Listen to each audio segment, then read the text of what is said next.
All right, we'll get started. We'd like to welcome Alex Smalley into the interview room here at the Wyndham Championship.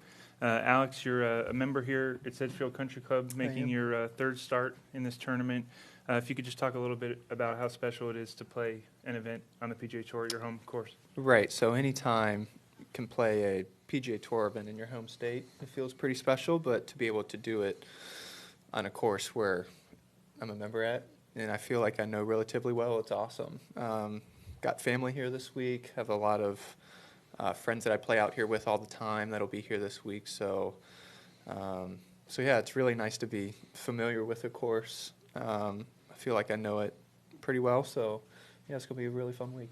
You've got a couple of top tens in your last four starts, including the runner-up at the John Deere Classic. Coming into the week number 47 in the FedEx Cup, not in jeopardy in terms of making the playoffs, but if you could how important is it for you to kind of stay in that top 50 and make a push towards the Tour Championship as we head into the playoffs next week? Right, so with the schedule changes for next year, obviously everybody wants to be in the top 50 to get into those elevated or just designated events. So once that was announced, obviously it was a goal of mine to be in the top 50 at the end of the season so I could play those bigger events next season, I guess. So yeah, if you would have told me early on in the year I would have had a pretty decent chance at that, I would have taken it. And obviously I feel comfortable here, so if I can just kind of do my thing this week and obviously play well next week in Memphis, then I feel like I'd be in pretty good shape to be in that top 50. So yeah. All right, we'll take some questions out here. We'll start right here in the front. And what does prep for you look like at your home course versus a course that's not your home course? How is this week different for you? It's not terribly different. I would say the only thing that is different is that I'm staying at home, sleeping in my own bed, that kind of thing, not staying in a hotel. But, I'm still out here Monday. I played 9 holes Monday before the Pro-Am yesterday. Played 9 holes today.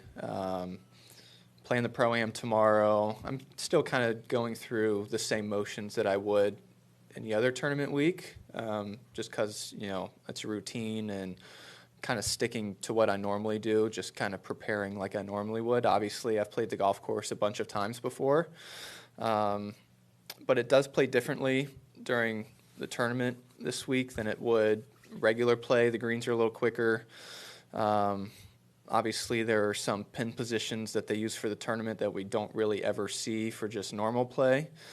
The fairways are a little firmer. They tend to roll out a little bit more. So there's a couple tee shots where I actually have to club down from what I would normally hit if I was just out here playing. So it is a little different, but preparation-wise, it's not, I'm still playing Monday, Tuesday. It's not like I would just take Monday and Tuesday off just because I would know the course. I'm still kind of going through the same thing that I would do any other week.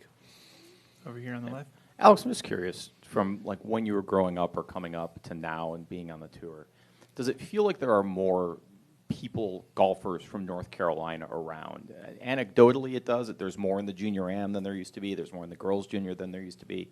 Obviously, it's always been a great golf state, but it does feel like Raleigh, Charlotte, Greensboro are producing more pro-caliber golfers than they used to. Do you get a sense of that or see that out here with guys you see on tour?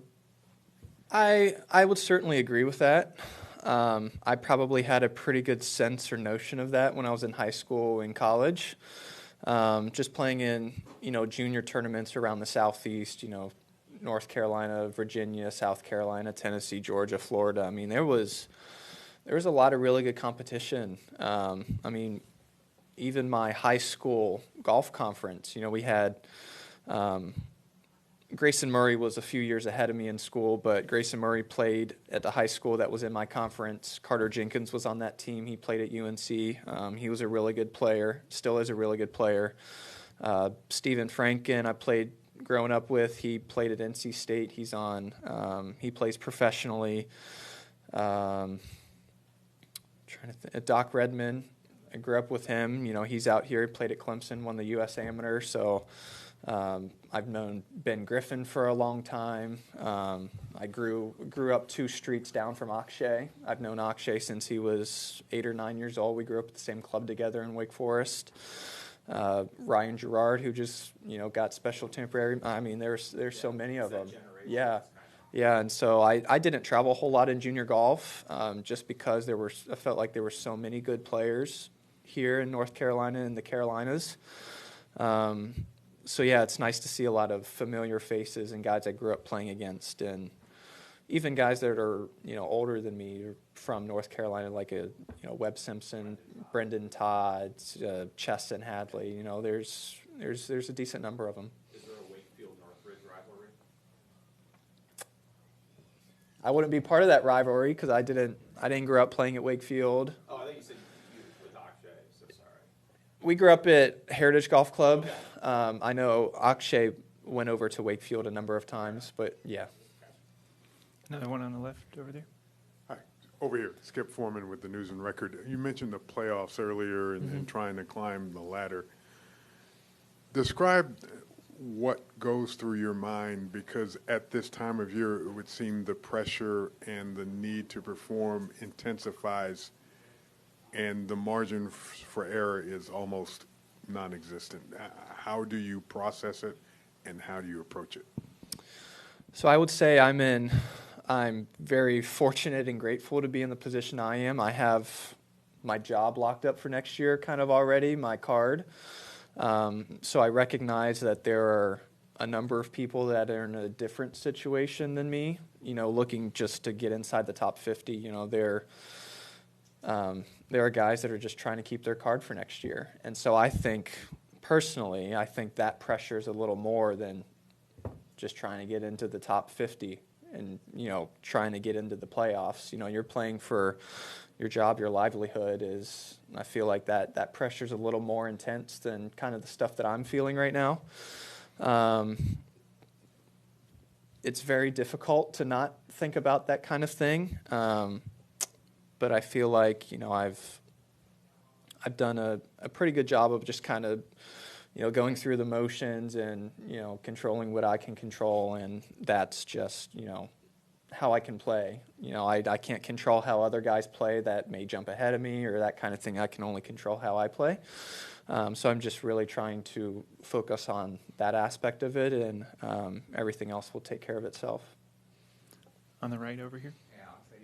Danny? Hey, describe your last 2 years and how you just grind and trying to get your car. Then you get there, but you still have to play well, and you have played well. And Right. describe that road and how your life has changed over the last 2 years.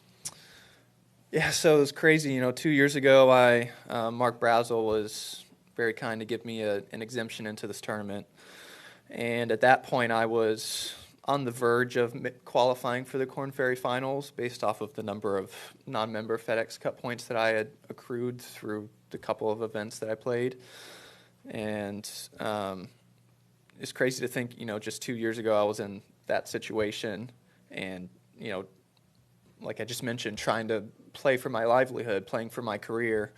And now I'm sitting here, and I can't believe it's been 2 years already. And I'm getting ready to finish my second season, and it's gone by really, really quickly. So yeah, it's crazy what 2 years can do. It's been a fun 2 years, but I'm sorry I didn't get the last part of your question. I mean, obviously it's, I'm traveling a lot and playing a lot. I wouldn't say it's really changed a terrible amount. I'm just playing more golf than I was at this point 2 years ago. Are you buying anything? Does it change all that? No, I'm not one that really splurges on anything. It was funny. One of the caddies asked me if I was a car guy earlier today and if I had bought a new car. I was like, no, I'm still driving my 2020 Honda Accord. I'm not one who would go and buy a whole lot of things, and I don't know if I ever will be. So, One on the left over here. Have you made any aces out here, or closest you've come?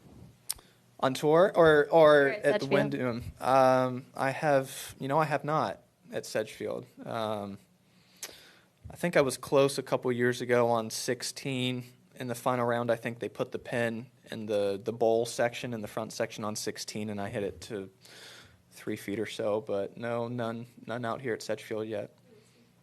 Maybe this week, yeah. Got time for a couple more? You mentioned Akshay earlier. Mm-hmm. Just what's it been like for you to sort of watch his development, as this young kid, the decision obviously to turn pro early, and then what he's done the last couple of years, really cementing himself and earning this to get to the point where he won 2 weeks ago. What's that been like for you to watch? Well, knowing him for so long, I think a lot of people could see it coming. Not a lot of people skip college in the U.S. and go straight to the pro ranks anymore. To be quite honest, I can't remember, off the top of my head, I can't think of anyone else who has really done it and has been successful. Obviously, in Europe, it's a little different. Some people, they're more it seems to be, I don't know if this is true, but it just seems that more Europeans tend to kind of choose that route and don't play in college.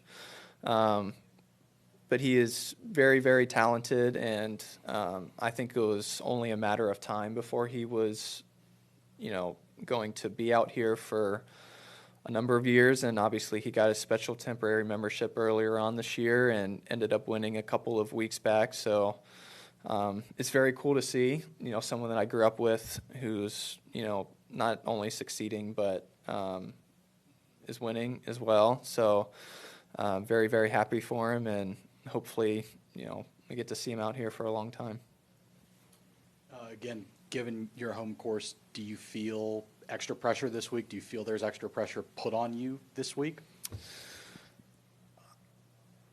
I don't know if I would say that I feel like there's extra pressure put on me. Obviously, I have expectations about how I would like to play, and, based off of if I'm just kind of playing by myself or playing with friends, how I would normally play. Obviously, I would have those kind of expectations. And yes, there is a little more pressure just because, I play here all the time. I feel like I should, play a hole a certain way or shoot a certain score out here. But it's not like I get a head start out of everybody for the week. We're all starting in the same place. But yes, there's certainly a little extra kind of, I wouldn't call it pressure, but just kind of trying to manage certain expectations will be one of the more difficult things playing a tour event on your home course. Any more questions for Alex? All right. Thank you very much for your time, and best of luck this week. Thank you.